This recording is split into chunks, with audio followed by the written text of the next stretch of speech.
Hello, everybody, and welcome to Nathan on Shuffle and to my new episode of The Beginner's Guide, where I give you guys a little bit of an insight into a classic progressive rock band, do a little brief history of the band, not too in-depth, but just kind of a cursory overview, and then talk about my personal history with the group, and then finally give some recommendations for a beginning fan of where would be a good place to start to get into their music and to explore them a little bit deeper. The idea behind these videos was kind of hoping that people would stumble across them on YouTube and use it as a way, as a primer to get into a band that they're kind of curious about and figure out a starting point if they want to get into it. I'm not sure it's connecting in quite that way. I think it's a lot of like preaching to the choir and talking to people who are already established fans, but I think it's still a cool way to get a little short conversation out of just my thoughts about the group and how I feel about them and how I came to become a fan of theirs.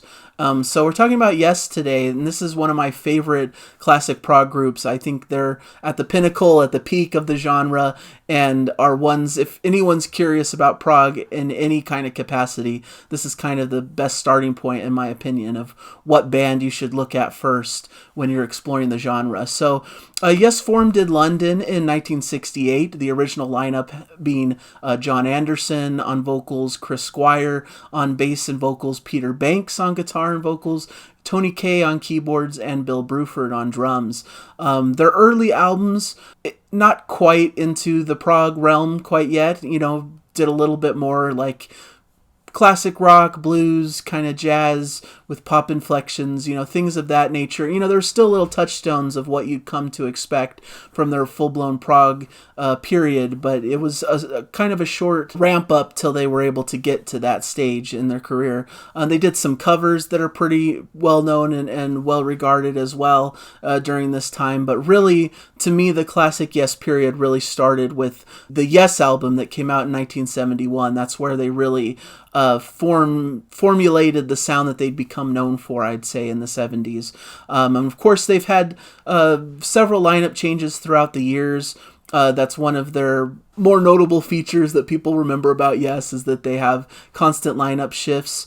From that original lineup, of course, Steve Howe entered the group to become one of their most long-standing guitarists, who's been a member of their classic lineup. Of course, Rick Wakeman entered into the fray as well to become an established keyboard player for their most classic albums as well. So a lot of switch-ups and different things. You've got Alan White coming in to replace Bill Bruford after Close to the Edge album. And of course, you've got a lot of different members coming in and out even past that stage. So a lot of movement from the band, I'd say. But so many great, incredible members have joined the group in different eras of the band, and I think it's really added to this feel that Yes is more a collective, is like a project of all these different musicians who all contribute to the sound at different times and different eras. I believe Chris Squire has even mentioned in the past that he views Yes as like a vehicle that can move forward with ever-evolving different musicians coming in and out, and that it's more like a concept beyond just being a band itself, a group of musicians. So I really love their 70s albums, of course. I think most prog fans point to that period as like their premier part of their catalog, starting with the Yes album, moving into Fragile, Close to the Edge, Tales from Topographic Oceans, and Relayer. They brought in Patrick Moraz on keyboards for Relayer, but of course Rick Wakeman returned for their next album, Going for the One. And they had a short hiatus after they released the album Drama, which didn't feature Jon Anderson on vocals, but added in Trevor Horn and Jeff Downes to their soundscape from the Buggles. Then we got a bit of a hiatus before they returned in their 80s explorations with Trevor Rabin at the helm, with some more commercially successful albums such as 90125 and Big Generator, which became pretty successful and popular. And a lot of different things happened beyond that point. Anderson, Bruford, Wakeman, Howe that set themselves up as a little bit of a different version of Yes at the time compared to the 80s Yes that was formulating around that Big Generator era. There was the Big Union tour, which brought together these different sides of the coin to come together as a big conglomerate. The band continued through the 90s doing a lot of interesting different kind of albums, harkening back to their classic sound on an album like The Ladder from 1999. They took another bit of a hiatus in the 2000s. And in their more recent lineup, John Anderson is no more with the group, but they have John Davison on lead vocals. Steve Howe has still remained a member. Chris Squire was with the band until his unfortunate passing in 2015. And then also Alan White was a member of the group until his passing even more recently. So now we've got Jay Shellen, who's coming in as the drummer.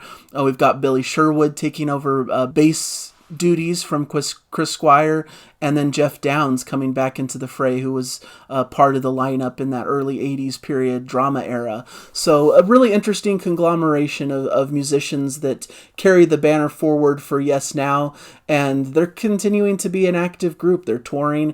They had an album, Mirror to the Sky, come out recently last year, which was a little bit of a return to form compared to some albums that weren't quite as well regarded by many fans, The Quest and Heaven and Earth. But they're a long-standing band that still continues today, even though there's some contention about, what's the most pure, good lineup of Yes, and is it really Yes without this member versus that member? But I think the name Yes is more of a concept, and you get these kind of swirling different musicians coming into the fray and taking their opportunity to put their stamp on the music as they come in and out of the group. So I think it's kind of a cool feature for the group to have these different lineups and different members coming in and out.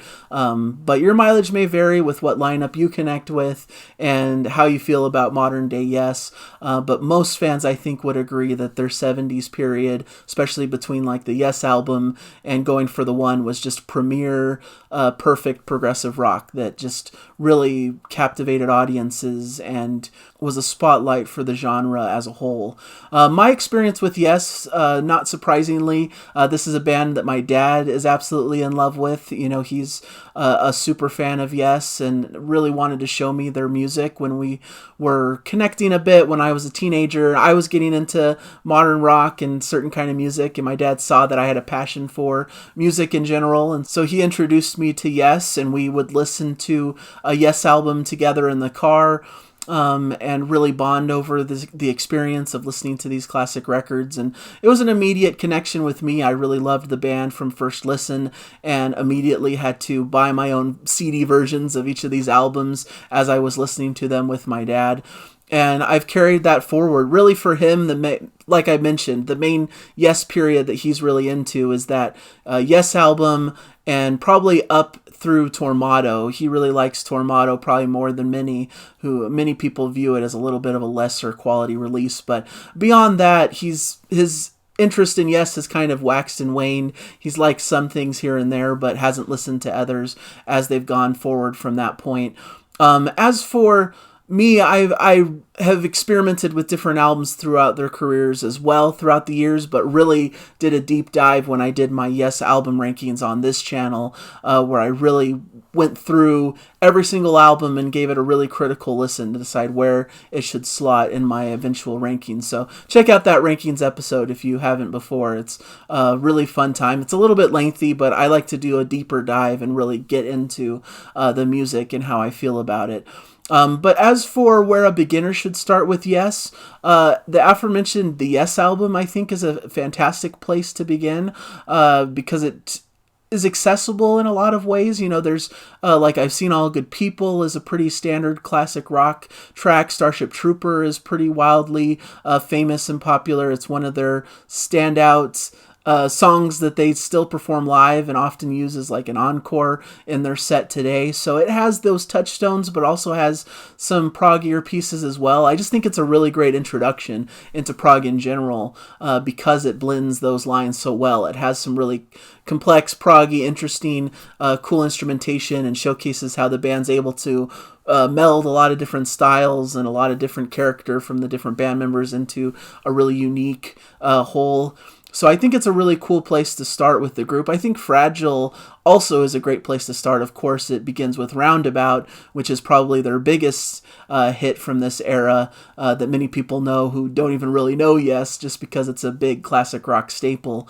So to continue from there, the only hesitation with Fragile for me is that the big, great epic pieces of music are interrupted by these short interludes that showcase like solo talent from the group members, which is a cool concept, but sometimes can feel a little bit jarring as an experience, maybe especially for a first-time listener, but I think it's still a solid way to get into the group with Fragile. I would stay clear of the next 3 albums until you got your feet wet with those. I think Close to the Edge, Tales from Topographic Oceans, and Relayer, they really went big with some really complex, intricate, different epic pieces of music that are hard for a lot of new prog listeners to really wrap their mind around, especially Tales from Topographic Oceans, which is somewhat of a mixed bag in the prog community. I've seen some people cite it as their favorite prog album of all time, and I've seen some people think it's just a total unmitigated disaster and mess of an album that doesn't work. I think Rick Wakeman himself has kind of talked negatively about that album and that it just didn't really work completely, but I'm in the camp of absolutely loving it and thinking it's an all-star album. It's one of my dad's all-time favorite albums also, so I just completely think it's a masterpiece. But yeah, it's 4 side-long epics that, you know, take you on quite a journey and have different types of things in the sound, and sometimes certain things can be a bit more difficult to digest in that formula. But I think on the other side of their classic era, Going for the One is not a bad starting point either. You know, it has kind of that classic quality of some of those early 70s albums, has some more accessible pieces like Turn of the Century and Wondrous Stories, has a beautiful epic in Awaken that I think many people could connect with right off the bat. Going for the One, the title track, is a really interesting, cool, kind of country-flavored rocker. It's a cool little record that I think could be a good entry point as well into their music.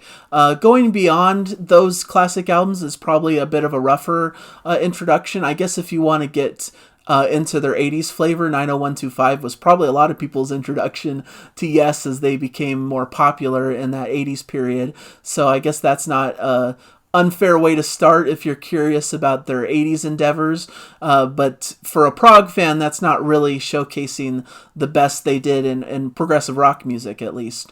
So not sure that would be a great starting point. And I think their later era albums are better to explore as you kind of get deeper into their catalog, is my impression. Like things like The Ladder and Magnification and Fly From Here, and fabulous records, but I think better to jump into as a later fan after you've already established yourself in that 70s period of their music. So that's really what I'd recommend as a new fan. You know, go out and pick up the Yes album and jam on that one, and then keep moving forward from there perhaps, and just see where the ride takes you and how far you can get. And if you can fall in love with it like I have, then it's going to be one of the best musical journeys you've ever taken. So that's my take on Yes. This has been the Beginner's Guide. Hopefully this was a good representation of the group. I know I feel a little bit flustered to do these kind of shows because I know I'm talking to people who are just even bigger, more massive fans of the band, who know much more about their history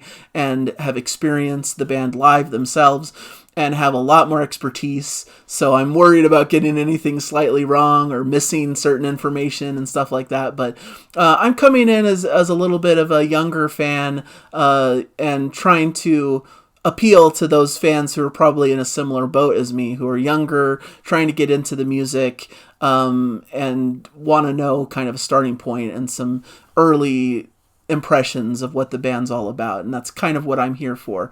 So hopefully that came across. I know in my Rush version I did, a lot of people mentioned in the comments how I didn't talk enough about their live performance and how special that is. And I'll echo the same sentiments with Yes. They're a fantastic live band as well, and have had many iconic live albums as well. Yes Songs, of course, is one of the most iconic progressive rock live albums, and one that definitely could also be considered a great starting point for the band, frankly, because it's a a lot of times the live albums are great entry points because it's like they're playing their own greatest hits on their tour. You know, they're playing a smattering of their best music in this really great, lively fashion. I tend to prefer studio albums. I like experiencing and watching and being at concerts and seeing the live performance that way, but just listening to it on a record has never been my favorite way to really initially hear these pieces of music.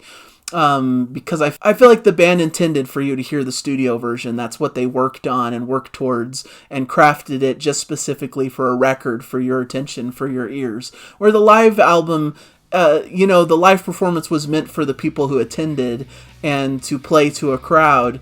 And recording it on a record is interesting, but isn't really the primary format that they intended this music to be heard in, at least in my perspective. So that's a little bit of where I'm coming from, live versus studio albums. I don't know why I'm getting into that on this video, but anyways, thank you guys for joining me so much for this discussion. Hopefully you appreciated it and got something out of it. So thank you guys, and let me know in the comments your thoughts and impressions and any things you want to submit to a new fan about where they should start on their journey with Yes, or maybe your journey with Yes if you want to mention how you got into the band. So thank you guys so much, and I'll hopefully catch you in a future episode. Bye everybody.